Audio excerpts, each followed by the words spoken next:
Oi, pessoal. Então, como a gente havia combinado, né?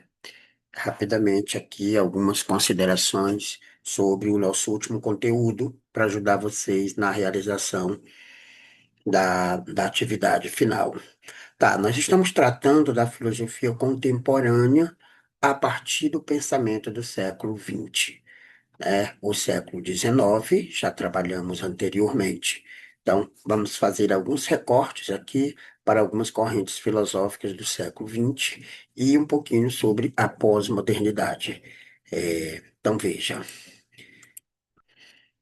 é preciso entender, né, que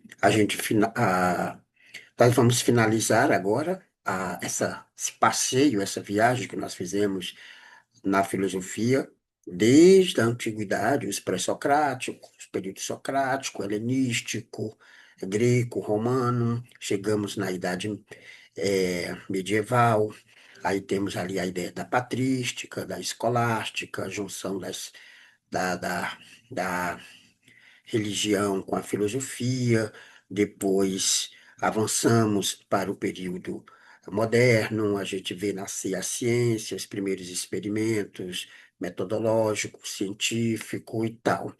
Aí a gente avançando na história, chegamos então no período contemporâneo, que é o período atual. Aí nesse período, como eu já expliquei a vocês, a gente divide em dois momentos: aos pensadores e às correntes do século XIX e a do século XX, certo?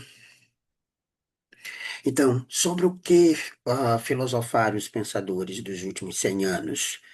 Você verá então que a produção filosófica nesse período foi variada, como já havia ocorrido nos séculos anteriores. Só que agora, muitas das certezas que havia sido depositada na ciência no século XIX, agora há um processo de desesperança, né, de descrença em toda essa ideia do conhecimento filosófico.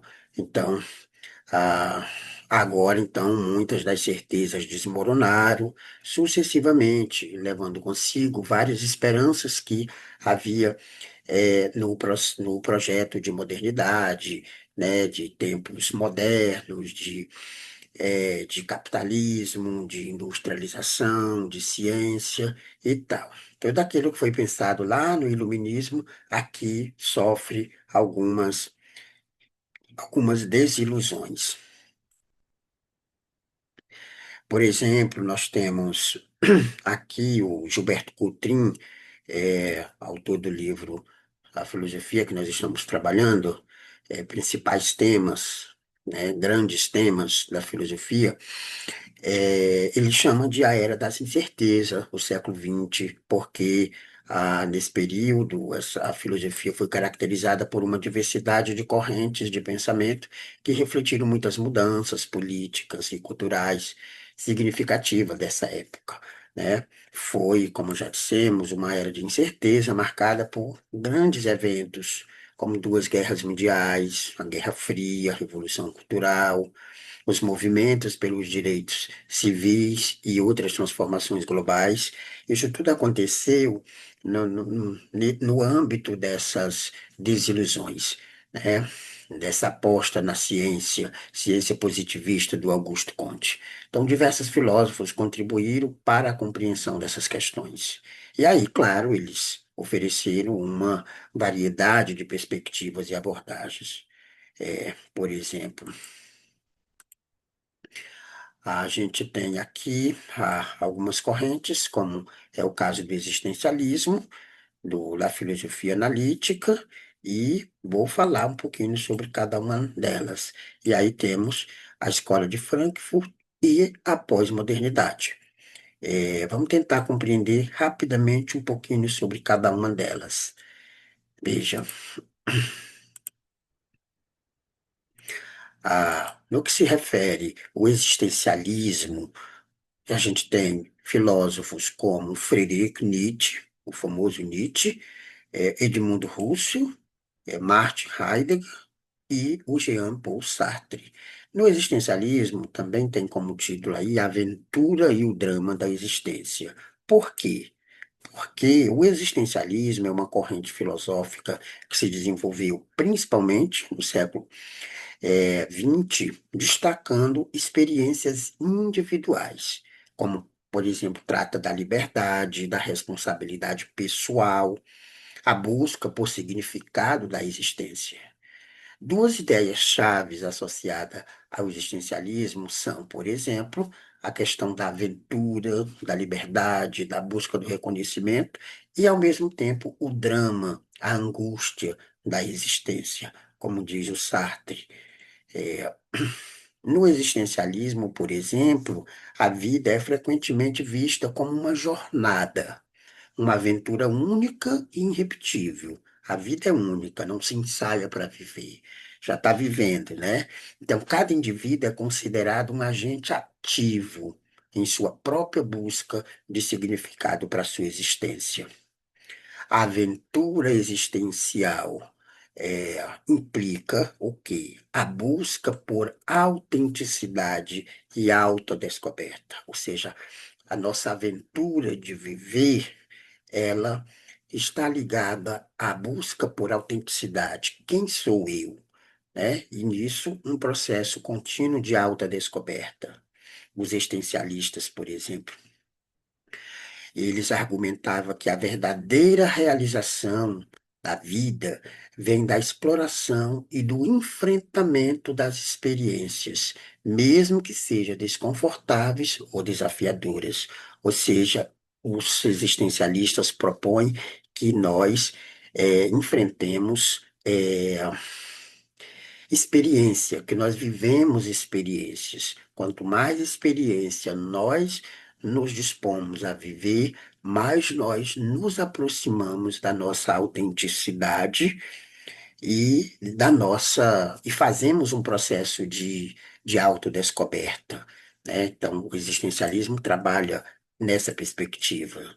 Então, esses filósofos como já falamos, o Friedrich Nietzsche, que vai trazer a ideia aí de que a religião eh, nos oprime, o nosso pensar, o nosso comportamento, ou a forma como eu lido com o meu corpo, né? Então, são colocações construídas, são perspectivas construídas no sentido de manipular a nossa liberdade, a nossa autenticidade. E isso precisa ser superado. E aí, da mesma forma, o Sartre vai dizer que a, a existência precede a essência, ou seja, a gente não nasce pronto, a gente vai se construindo nas relações. A gente nasce apenas, e com o processo histórico, cultural, nós vamos nos formando, ou seja, nós podemos nos formar em outras perspectivas, já que nós nos tornamos aquilo que a sociedade faz de nós, que as nossas relações, as nossas escolhas fazem de nós. Então, esses filósofos do existencialismo, cada um à sua maneira, eles exploraram questões fundamentais sobre a existência. A questão da liberdade, para o Sartre, a tua liberdade é a tua condenação, porque a ideia de liberdade está ligada à ideia de consequência.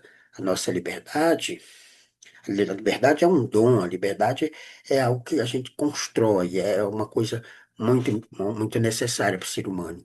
Mas, ao mesmo tempo, ela me condiciona, porque eu tenho que pagar, né, pelas minhas atitudes livres. Então, a liberdade é a responsabilidade individual torna-se figuras centrais do desenvolvimento do existencialismo como correntes filosóficas distintas. Então, a gente tem aí todas essas ideias sobre o existencialismo. E a outra corrente filosófica, que a gente já falou, e o texto traz isso, é a filosofia analítica. Na filosofia analítica, a gente tem Bertrand Russell e Ludwig Wittgenstein. Essa corrente da filosofia analítica é uma tradição filosófica que se concentra na análise lógica da linguagem, mas também na clarificação dos conceitos. Uma das questões centrais da filosofia analítica é a relação entre a linguagem e a realidade. ou seja, a forma como eu interpreto ou como eu exponho a realidade, é, a partir de que linguagem? A partir de que linguagem eu concebo, eu apreendo a realidade? Mas também com que linguagens eu expresso a minha compreensão sobre a realidade? Né? Essa é a filosofia analítica. Então, esta filosofia analítica, ela argumenta que muitos problemas filosóficos surgem de confusões linguísticas. E aí, problemas filosóficos atuais são também problemas políticos, problemas ideológicos, problemas de comportamento, é também uma questão de confusões linguísticas. Portanto, a análise lógica da linguagem, ela é crucial para esclarecer questões filosóficas e resolver problemas. Ou seja, a análise lógica, o que isso realmente quer dizer, o que esse texto realmente quer dizer, o que essa imagem realmente quer dizer, né? O que essa fake news realmente quer dizer. Tem fundamento essa informação, né? O que que essa linguagem está querendo que eu acredite? Essa é a filosofia analítica. Por exemplo, a filosofia analítica, ela contribuiu significativamente para o desenvolvimento da lógica, porque a linguagem segue uma lógica, segue padrão, segue uma forma, desenvolvimento da lógica, fornecendo ferramentas para analisar e representar a estrutura lógica das proposições. Ou seja, eu aprendo sobre a realidade, eu capto a realidade a partir das linguagens que me são apresentadas e eu processo isso, e aí eu preciso ter estrutura cognitiva que me dê condições de expressar a minha compreensão da realidade, das relações, de forma lógica, de forma clara, né? Para que eu não faça confusão com as informações linguísticas que me chegam e que eu também não possa fazer as outras pessoas acreditarem em algo que é errado, porque eu aprendi errado a partir das linguagens que me foram apresentadas. Então, alguns filósofos analíticos adotam uma abordagem pragmática, onde a linguagem é vista como uma ferramenta prática para expressar e comunicar pensamentos, sendo sua eficácia medida por seu uso na comunidade linguística. Veja, aqui faz sentido, né? Então, para estes filósofos, trouxemos os dois aí, né?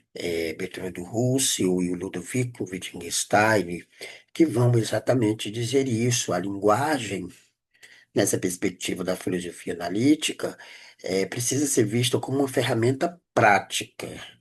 Para quê? Para expressar, para comunicar aquilo que você pensa.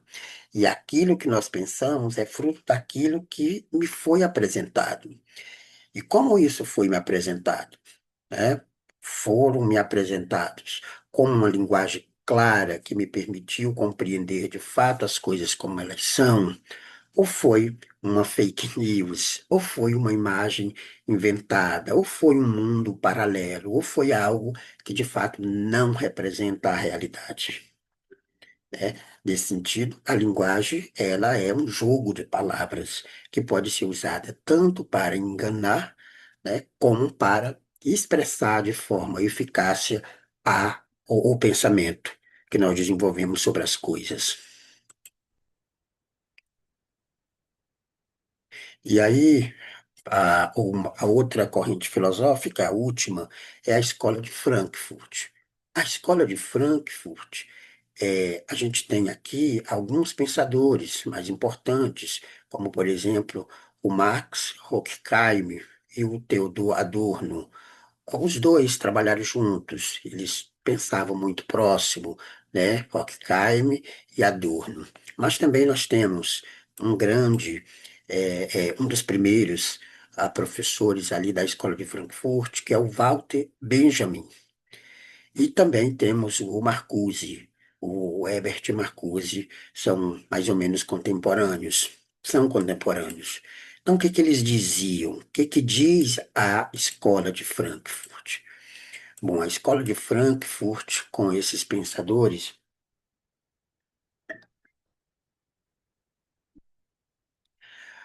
propõe o quê? A escola de Frankfurt é também conhecida como uma teoria crítica, né? Tá aí já uma teoria crítica contra a opressão social. Então, a escola de Frankfurt, também conhecida como teoria crítica, foi uma corrente filosófica e sociológica que emergiu na década de 1920 na Alemanha. Há quem diga, alguma literatura que vai dizer que não é ainda uma corrente filosófico-sociológica, é uma reflexão, é uma crítica que faz à modernidade e até à contemporaneidade, né? Então, mas há alguma literatura que vai dizer que sim, que é uma corrente. Eu entendo que não, porque ainda está em curso, né? Mas, enfim, mas ela já tem aí mais de 20 anos. Inclusive, já estamos, me parece que na terceira geração de pensadores dessa corrente. Então, o que que propõe? A principal característica dessa corrente, ou dessa escola, dessa abordagem, que faz uma crítica à sociedade capitalista opressora, especialmente em relação à opressão social, é as estruturas de poder. Essa teoria, essa corrente filosófica critica a opressão social a partir das estruturas sociais de poder. Essa escola filosófica, ela desenvolveu uma abordagem conhecida como teoria crítica, exatamente porque promove essa crítica, que busca integrar a teoria e a prática na análise social, ou seja, analisar a sociedade a partir de teorias, mas também de vivências práticas. A crítica não era apenas uma reflexão acadêmica para os professores dessa corrente, para os filósofos, mas também uma ferramenta para transformar a sociedade, como disse o Marx. Não basta só interpretar a sociedade, é preciso criticar. E os pensadores da escola de Frankfurt são marxistas, porque eles dão continuidade a algumas ideias do Marx, como, por exemplo, a crítica à sociedade capitalista, à sociedade opressora, consumista, individualista, que nós construímos nos últimos anos. Então, não é apenas uma reflexão, uma interpretação acadêmica da realidade, mas é uma ferramenta para transformar essa sociedade. Então, os membros da escola de Frankfurt, especialmente Max Horkheim e Theodor Adorno, eles criticavam a razão instrumental. O que que é a razão instrumental? É utilizar a razão para fazer coisas, para construir coisas. No caso do capitalismo, se apropriou disso para construir mercadoria. E eles viam a razão como um meio para atingir objetivos específicos, muitas vezes à custa de valores humanos e da liberdade individual. Então, essa razão instrumental, né? Então, utilizar a razão, o conhecimento científico para construir coisas e coisas não é uma questão valorosa, filosófica, do ponto de vista positivo.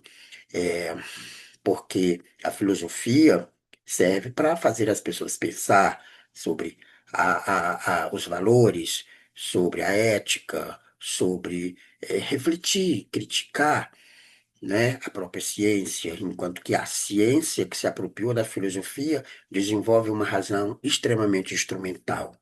Por isso, a escola de Frankfurt adotou uma abordagem dialética da história, inspirada em Hegel e em Marx, que eu já apresentei para vocês. Eles examinaram, os filósofos da escola de Frankfurt, eles examinaram as contradições e os conflitos na sociedade para entender, para entender o desenvolvimento da sociedade. Então, essa é a contribuição da escola de Frankfurt. Então, essa escola teve há uma influência significativa nas ciências sociais, na teoria crítica, moldando, por exemplo, o pensamento sobre a sociedade e as estruturas ao longo do século XX. Então, é uma corrente atual e que ajuda a gente a compreender melhor essas estruturas sociais existentes ainda hoje. E agora chegamos no final, na filosofia pós-moderna, a pluralidade dos caminhos e da cultura. Na filosofia pós-moderna, a pluralidade dos caminhos e das culturas, temos aí os principais pensadores, como Michel Foucault, Jacques Derrida, Jean Baudrillard, são os principais pensadores dessa corrente, desse momento histórico, que é o que nós estamos vivendo. Veja, a filosofia pós-moderna, ela é caracterizada por uma abordagem crítica também em relação às ideias modernas. Ou seja, ela faz uma crítica do período moderno até aqui, questionando noções de objetividade, universalidade e progresso. Esse progresso, né, que destrói, que desmata, que mata as pessoas, que degrada a vida humana. Então, a filosofia pós-moderna, ela destaca a pluralidade de perspectivas, ou seja, além da ciência, além dessa perspectiva positivista que a ciência se apresenta, existem outras possibilidades de compreender o real. Então, a complexidade da realidade e a influência das narrativas na construção do conhecimento. Ela faz uma crítica à modernidade. Então, ela se postula como pós-moderna, que é esse momento que estamos vivendo. Bom, a desconstrução proposta, por exemplo, por Jacques Derrida, envolve análises críticas das hierarquias e o questionamento das oposições binárias em textos e discursos. Oposições, o que que é binário? Binário é duas coisas. Então, Jacques Derrida ele vai desenvolver uma crítica dessas hierarquias, questionando essas oposições. Então, ele argumenta que a linguagem é intrinsecamente ambígua e que não há significado fixo ou verdade única. Há outras verdades, há outros conhecimentos, né, que deve ser considerado. Quando ele propõe isso, ele não está dizendo que a ciência não serve, que a ciência não é importante. Ele está dizendo que é preciso considerar outras possibilidades de interpretação, de conhecimento. Por exemplo, a pós-modernidade, ela enfatiza a diversidade de perspectivas culturais, étnicas, de gênero e de outras classes. Jean-François Lyotard, no seu livro A Contradição Pós-Moderna, um livro muito interessante para compreender essa pós-modernidade, François, então, destaca a incredulidade em relação às grandes narrativas e a valorização das micro-histórias e das múltiplas vozes. Ou seja, existem outras vozes, existe uma diversidade de sujeito, existe pequenas histórias que precisa ser considerado no processo. Não só a história oficial, não só a voz da ciência, né? Então, é isso que propõe. A pós-modernidade, ela argumenta que vivemos em um mundo fragmentado, onde a realidade é medida por imagens e simulacros. Jean Baudrillard, por exemplo, em Simulacros e Simulação, é um livro dele, ele discute a substituição da realidade pela hiperrealidade, onde as representações tornam-se mais importantes que os próprios eventos, né? Então, por exemplo, agora com a internet e com todas as inteligências artificiais, a realidade ela é apresentada de uma forma considerada hiperrealidade e que nem sempre é assim que acontece, né? Então, essas representações tornam-se mais importantes do que os próprios eventos sociais. Isso precisa ser revisto. Nem sempre a forma como a sociedade, como a sociedade é apresentada para nós é, de fato, como os eventos, como as coisas acontecem. Então, eu preciso fazer é, esses questionamentos. a, os pós-modernistas, como Judith Butler e Michel Foucault, que eu gosto muito do Michel Foucault, eles exploram as construções sociais da identidade e da subjetividade, como foi construída historicamente essa questão da identidade, o homem, a mulher, a identidade de gênero, a identidade racial, a identidade, né, a subjetividade das pessoas, questionando as noções fixas de gênero, como eu falei, né? Noções fixas de sexualidade e individualidade. Butler, por exemplo, introduz a ideia de pe- permo- performatividade, desculpa, da performance de gênero, ou seja, a sociedade construiu uma imagem, uma noção fixa de gênero, que agora a gente tem dificuldade de desconstruir. A sociedade construiu uma noção fixa de sexualidade, de indivíduo, que agora a gente tem dificuldade de desconstruir. E o que eles estão querendo dizer é que há uma pluralidade de cultura, há uma pluralidade de caminhos, há uma pluralidade, de processos, de conhecimentos que precisa ser considerados. Pós-modernistas frequentemente incorporam elementos de ironia e brincar com as formas tradicionais. Humberto Eco, por exemplo, em o livro A Obra Aberta, ele discute a ideia de obra de arte abertas, que envolve o espectador, o leitor, né, de maneira ativa e participativa, para dar essa ideia de que nós somos construtores da nossa história. A pós-modernidade é cética em relação às grandes narrativas ou metas narrativas que tentam explicar a totalidade da história ou da realidade. Isso é fantasioso.